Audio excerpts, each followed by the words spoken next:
শিক্ষার্থী বন্ধুরা এবং পরীক্ষার্থীরা যারা এসএসসি, ডব্লিউবিপি বা ধরুন কেপি কিংবা ডব্লিউবিসিএস এর মতো পরীক্ষার জন্য দিন-রাত এক করে প্রস্তুতি নিচ্ছেন, তাদের সবাইকে আমাদের আজকের এই স্পেশাল ডিপ ডাইভে অনেক অনেক স্বাগত। সবাইকে স্বাগত। পরীক্ষার সিলেবাস তো মানে পাহাড় প্রমাণ। হ্যাঁ, আর সময় খুব অল্প, তাই ঠিক এই জায়গাতেই আমাদের আজকের এই আলোচনার সূত্রপাত। একদম ঠিক কথা। এই প্রতিযোগিতামূলক পরীক্ষার জগতে ভোক্যাবুলারি বা শব্দভাণ্ডার একটা বড় ভয়ের জায়গা। তাই তো। কিন্তু পরীক্ষার হলে বসে যখন চেনা শব্দ চোখের সামনে ভেসে ওঠে, তখন যে আত্মবিশ্বাস তৈরি হয় তার কিন্তু কোনো তুলনাই হয় না। আমাদের আজকের লক্ষ্যই হলো সেই ভয়টাকে জয় করা। রাইট। আমরা আজ শুধু মুখস্থ বিদ্যার ওপর জোর দেব না, বরং শব্দগুলো কিভাবে তৈরি হলো তার পেছনের গল্পটা বুঝব। তাহলে বিষয়টা একটু ভেঙে দেখা যাক। আমাদের আজকের এই ডিপ ডাইভের মূল মিশন হল পরীক্ষার্থীদের মধ্যে অত্যন্ত জনপ্রিয় মানে black book of English vocabulary বই থেকে বাছাই করা প্রথম 50টি হ্যাঁ, সবচেয়ে গুরুত্বপূর্ণ 50টি। একদম সবচেয়ে গুরুত্বপূর্ণ এবং বারবার পরীক্ষায় আসা প্রথম 50টি ওয়ান ওয়ার্ড সাবস্টিটিউশন বা এক কথায় প্রকাশ একদম জনার মতো সহজে আয়ত্ত করা। ঠিক। আমি ক্রমানুসারে নম্বর, ইংরেজি শব্দটি এবং তার অর্থ বলবো, আর তারপর আমরা সেই শব্দটির পেছনের অর্থ নিয়ে আলোচনা করব। এখানে সবচেয়ে চমকপ্রদ ব্যাপারটি হলো প্রতিটি শব্দের ভেতরেই তার অর্থ লুকিয়ে থাকে। আমরা যদি শব্দের শেকড় বা রুট ওয়ার্ডগুলো একবার ধরতে পারি, তাহলে পরীক্ষার হলে কোনো শব্দই অজানা মনে হবে না। চলুন আর দেরি না করে মূল আলোচনায় ঝোঁকা যাক। একদম প্রস্তুত। শুরু করছি আমাদের প্রথম পর্ব, যেখানে থাকছে 1 থেকে 10 নম্বর শব্দ। আমাদের তালিকার একেবারে প্রথম শব্দটি হল ওয়ান, ইনফ্যালিবল, দ্যাট নেভার ফেলস। বা দ্যাট নেভার ফেলস। হ্যাঁ, বাংলায় এই ধরনের মানুষকে বলা যায় অব্যর্থ, মানে যিনি কখনো ভুল করেন না। আচ্ছা। ধরুন একজন জাদুকর বা একজন দক্ষ তীরন্দাজ যার লক্ষ্য কখনো ফসকায় না, তার ক্ষেত্রে আমরা ইনফ্যালিবল শব্দটি ব্যবহার করতে পারি। বেশ মজার একটা শুরু হলো। এবার যাচ্ছি 2 নম্বর শব্দে। 2. Misogynist, a person who dislikes women. এই শব্দটা মনে রাখার খুব সুন্দর একটা কৌশল আছে। তাই নাকি? হ্যাঁ, গ্রিক শব্দ মিসো মানে হলো ঘৃণা করা, আর গাইন মানে হলো নারী, যেমন গাইনোকোলজিস্ট। এই দুটো মিলিয়ে তৈরি হয়েছে মিসোজিনিস্ট। ও, বুঝতে পেরেছি। অর্থাৎ সোজা বাংলায় বলতে গেলে নারী বিদ্বেষী, যে ব্যক্তি নারীদের প্রতি অকারণে ঘৃণা বা বিদ্বেষ পোষণ করে। এই রুট ওয়ার্ডের ধারণাটা দারুণ।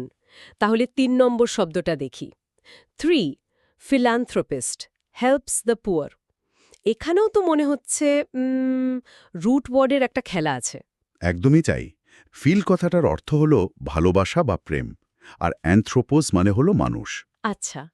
যে মানুষ অন্য মানুষকে ভালোবাসে এবং নিজের সম্পদ বিলিয়ে দিয়ে দরিদ্রদের সাহায্য করে, তাকেই বলা হয় জনহিতৈষী বা মানবপ্রেমিক। মাদার থেরেসার মতো মানুষদের আমরা অনায়াসেই ফিলান্থ্রোপিস্ট বলতে পারি। খুব সুন্দর উদাহরণ। এর ঠিক উল্টো একটা শব্দ আছে আমাদের 4 নম্বরে। 4. মিস্যান্থ্রোপ, হেটস আদার পিপল। আগের সূত্র ধরলে মিসো মানে ঘৃণা আর অ্যানথ্রোপোস মানে মানুষ। আপনি তো নিজেই সমীকরণটা মিলিয়ে দিলেন। হ্যাঁ। একেবারে নিখুঁত বাংলায় বলতে গেলে এটি হলো মানব বিদ্বেষী, এমন মানুষ যে গোটা মানব জাতিকেই ঘৃণা করে বা এড়িয়ে চলতে ভালোবাসে। বুঝতে পারলাম। এরপর আসছি এমন একটা শব্দে যা আমরা খবরের কাগজে প্রায় প্রতিদিন দেখি, তাই তো? ঠিক। 5. Bureaucracy, government by state officials. এই শব্দটার শেষে যে ক্রেসি আছে তার মানে হলো শাসন ব্যবস্থা, আর ব্যুরোক্রেসি মানে হলো আমলাতন্ত্র, মানে সরকারি অফিসারদের শাসন। একদম। যখন কোনো দেশের শাসন ব্যবস্থা নির্বাচিত প্রতিনিধিদের বদলে সরকারি কর্মকর্তা মানে ডব্লিউবিসিএস বা আইএস অফিসারদের মতো আমলাদের দ্বারা পরিচালিত হয়, তখন তাকে আমলাতন্ত্র বলা হয়। আমলাতন্ত্র তো দেশ চালায়, কিন্তু এবার এমন একটা শব্দের কথা মানব যারা আক্ষরিক অর্থেই মানুষ খেয়ে ফেলে। 6 নম্বর শব্দটি হল 6. ক্যানিবল, ইটস হিউম্যান ফ্ল্যাশ। অত্যন্ত ভয়াবহ একটি শব্দ। সহজ ভাষায় একে আমরা বলি নরখাদক। মানুষ হয়ে যদি কেউ মানুষের মাংস খায়, তাকে ক্যানিবল বলা হয়। শুনলেই গা শিউরে ওঠে। এবার 7 নম্বর শব্দ। এটা একটা মানসিক অবস্থার কথা বলে। 7. Claustrophobia, fear of confined places. Phobia মানেই হলো ভয়, আর ক্লস্ট্রম মানে বদ্ধ জায়গা। বাংলায় এর অর্থ আবদ্ধ বা ছোট স্থানের প্রতি অহেতুক ভয়। যেমন লিফটে আটকে পড়লে অনেকের হয়। ঠিক, প্রচণ্ড ভিড় থাকা মেট্রো বা ছোট লিফটে আটকে পড়লে অনেকের যে দম বন্ধ করা আতঙ্ক তৈরি হয়, সেটাই ক্লস্ট্রোফোবিয়া। এবার ৮ নম্বর শব্দ 8 egoist talks too much about himself. আমাদের চারপাশে এমন অনেকেই থাকেন। হ্যাঁ, বাংলায় আমরা এদের বলি অহংকারী বা স্বার্থপর। এমন মানুষ যে সারাক্ষণ শুধু নিজের প্রশংসা করে। এদের কাছে আমি শব্দটাই সবচেয়ে গুরুত্বপূর্ণ। এরপর যে শব্দটি আসছে সেটি মৃত্যু নিয়ে। 9 elegy poem expressing sadness for the dead. সাহিত্যের পরিভাষায় একে বলা হয় শোকগাথা বা শোকগীতি। প্রিয়জনের মৃত্যুতে যে বিষাদময় কবিতা বা গান রচনা করা হয়। প্রথম পর্বের একদম শেষ শব্দ 10 epilogue speech at the end of a play or book. এর জন্য চমৎকার একটি বাংলা শব্দ আছে, উপসংহার। কোনো নাটক বা বইয়ের একেবারে শেষে পুরো কাহিনীর একটি সমাপ্তিসূচক বক্তব্য। খুব চমৎকার আলোচনা হলো। চলুন একবার খুব দ্রুত এই 10টি শব্দ ঝালিয়ে নিই। 1 ইনফালিবল মানে অব্যর্থ। 2 মিসঅঞ্জিনিস্ট হল নারী বিদ্বেষী। 3 ফিল্যান্থ্রোপিস্ট মানে জনহিতৈষী। 4 মিসেন্থ্রোপ হল মানববিদ্বেষী। 5 বিউরোক্রেসি মানে আমলাতন্ত্র। 6 ক্যানিবল হল নরখাদক। 7 ক্লস্ট্রোফোবিয়া আবদ্ধ স্থানের ভয়। 8 ইগোইস্ট অহংকারী। 9 অ্যালেজি মানে শোকগাথা। এবং 10 এপিলগ হল উপসংহার। চলুন এবার আমাদের দ্বিতীয় পর্বে প্রবেশ করি। 11 থেকে 20 নম্বর শব্দ। 11 নম্বর শব্দটি হল 11 এপিটাফ ইনস্ক্রিপশন অন এ টুমস্টোন। বাংলায় এর সমার্থক শব্দটি হল সমাধি লিপি, মৃত ব্যক্তির সমাধির ওপর পাথরে খোদাই করে যা লেখা থাকে। 12 fastidious careful that every detail is correct. এটা তো অনেকের স্বভাবের মধ্যেই দেখা যায়। কি বলেছেন, এদের আমরা বলি খুঁতখুঁতে, এমন একজন মানুষ যাকে সহজে খুশি করা যায় না। 13 inevitable cannot avoid or prevent. এর অর্থ হল অনিবার্য, এমন কিছু যা ঘটবেই, যাকে এড়ানো সম্ভব নয়। যেমন মৃত্যু একটা ইনএভিটেবল সত্য। 14 oligarchy small group holds all পাওয়ার। একটু আগে আমলাতন্ত্র পড়েছিলাম, এটিও সেরকমই কিছু। হ্যাঁ, এটিও শাসন ব্যবস্থা। বাংলায় এর অর্থ কতিপয়তন্ত্র বা মুষ্টিমেয় লোকের শাসন, গুটি কয়েক মানুষের হাতে ক্ষমতা থাকা। 15 optimist always expects good things. অত্যন্ত ইতিবাচক একটি শব্দ। একেবারেই বাংলা অর্থ আশাবাদী, যে কোনো কঠিন পরিস্থিতিতেও ভালো কিছুর আশা যে করে। 16 পনেশিয়া সলিউশন ফর অল প্রবলেমস। এর চমৎকার একটি বাংলা অর্থ আছে সর্বরোগ হর ঔষধ বা রামবাণ, এমন কোনো সমাধান যা যে কোনো সমস্যার নিরাময় করতে পারে। 17 অলট্রুইস্ট মেক্স চ্যারিটেবল ডোনেশনস। এটা তো ফিল্যান্থ্রোপিস্টের মতোই লাগছে। একদম কাছাকাছি। এর বাংলা অর্থ পরোপকারী, যিনি নিজের স্বার্থের কথা না ভেবে অন্যের কল্যাণে দান করেন। 18 অ্যারিস্টোক্রেসি রুল বাই নোবেলস। অভিজাত তন্ত্র, যখন সমাজের সবচেয়ে উঁচু তলার বা অভিজাত শ্রেণীর মানুষেরা শাসন ক্ষমতায় থাকে। 19 atheist believes God does not exist. সহজ বাংলায় নাস্তিক, যে ব্যক্তি ঈশ্বর বা স্রষ্টার অস্তিত্বে বিশ্বাস করেন না। দ্বিতীয় পর্বের শেষ শব্দ 20 ক্যালিগ্রাফি বিউটিফুল হ্যান্ডরাইটিং। এর বাংলা অর্থ চারুলিপি বা সুন্দর হাতের লেখা, তুলি বা কলম দিয়ে শৈল্পিকভাবে লেখার শিল্প। অসাধারণ। চলুন 11 থেকে 20 রিক্যাপ করে ফেলি। 11 এপিটাফ সমাধিলিপি। 12 ফ্যাস্টিডিয়াস খুঁতখুঁতে। 13 ইনএভিটেবল অনিবার্য। 14 অলিগার্কি মুষ্টিমেয় লোকের শাসন। 15 অপটিমিস্ট আশাবাদী। 16 প্যানাসিয়া সর্বরোগ হর ঔষধ। 17 আলট্রুইস্ট পরোপকারী। 18 অ্যারিস্টোক্রেসি অভিজাততন্ত্র। 19 এথিস্ট নাস্তিক। এবং 20 ক্যালিগ্রাফি সুন্দর হাতের লেখা। এখানে বলে রাখা ভালো, প্রতিযোগিতামূলক পরীক্ষায় প্যানেসিয়া বা ইনএভিটেবলের মতো শব্দগুলো ফিল ইন দ্য ব্ল্যাঙ্কসে খুব আসে। নোট করে রাখাটা খুব জরুরি। চলুন এবার তৃতীয় পর্বে প্রবেশ করি। 21 connoisseur expert on matters of art of food. বাংলায় এটি হল শিল্প ও রসের সমুজদার বা বিশেষজ্ঞ।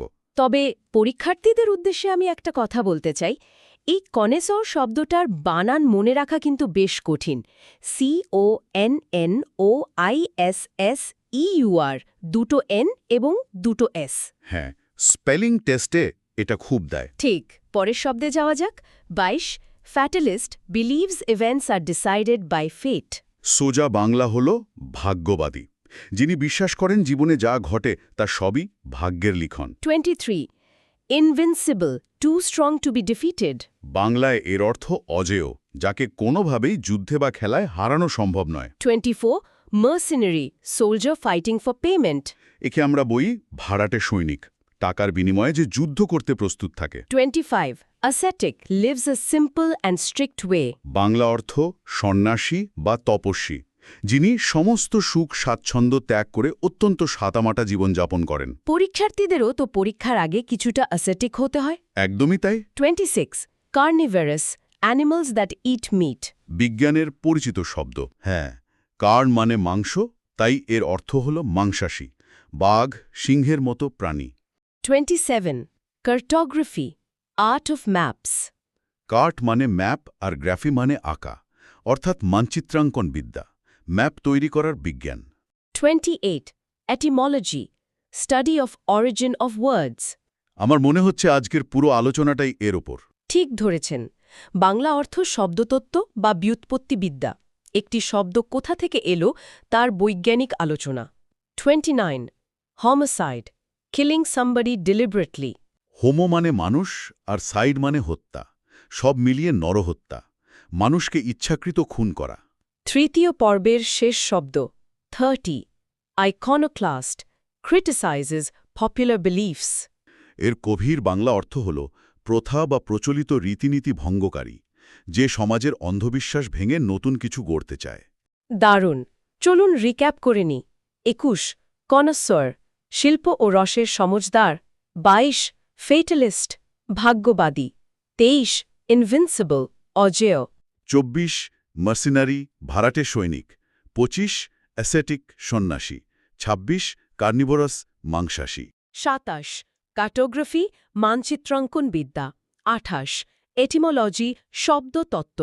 29 হোমিসাইড নরহত্যা এবং 30 আইকোনোক্লাস্ট প্রথা ভঙ্গকারী। একদম ঠিক আছে, শুরু করছি চতুর্থ পর্ব। 31 illegible difficult or impossible to read ডাক্তারদের হাতে লেখা দেখলে এটাই মাথায় আসে। একদম, এর বাংলা অর্থ অস্পষ্ট বা যা পড়া যায় না। 32 incorrigible bad habits cannot be changed অর্থ অসংশোধনীয়, যার স্বভাব এত খারাপ যে তাকে শোধরানো সম্ভব নয়। 33 ইনসোমনিয়া আনএবল টু স্লিপ পরীক্ষার আগের রাতে রেজাল্টের চিন্তায় আমাদের সবারই যা হয়। খুব পরিচিত রোগ, বাংলায় একে বলি অনিদ্রা, রাতে ঘুম না আসার সমস্যা। 34 nepotism giving unfair advantages to family সব জায়গাতেই এই শব্দটা খুব শোনা যায় আজকাল। ঠিক, বাংলা অর্থ স্বজনপ্রীতি, যোগ্যতা বিচার না করে নিজের আত্মীয়কে সুবিধে দেওয়া। 35 অবসলিট নো লঙ্গার ইউজড অর্থ অপ্রচলিত বা সেকেলে, যার আর কোনো ব্যবহার নেই, যেমন টাইপরাইটার। 36 প্যাট্রিসাইড কিলিং ইয়োর ফাদার একটু আগে হোমিসাইড পড়েছিলাম। হ্যাঁ, প্যাট্রিসাইড মানে পিতা, আর সাইড মানে হত্যা, তাই পিতৃহত্যা। 37 philatelist collects or studies stamps বাংলা অর্থ ডাক টিকিট সংগ্রাহক, যার শখ বিভিন্ন দেশের ডাক টিকিট সংগ্রহ করা। 38 Stoic able to suffer pain without complaining উপযুক্ত বাংলা হল নির্বিকার, বা যে সুখে দুঃখে অবিচলিত থাকে। 39 alien hostile strange from elsewhere স্পেসশিপের কথা মনে পড়ে। হ্যাঁ, তবে ব্যাকরণগতভাবে এর অর্থ ভিনদেশী বা বহিরাগত, অচেনা পরিবেশ বোঝাতেও ব্যবহৃত হয়।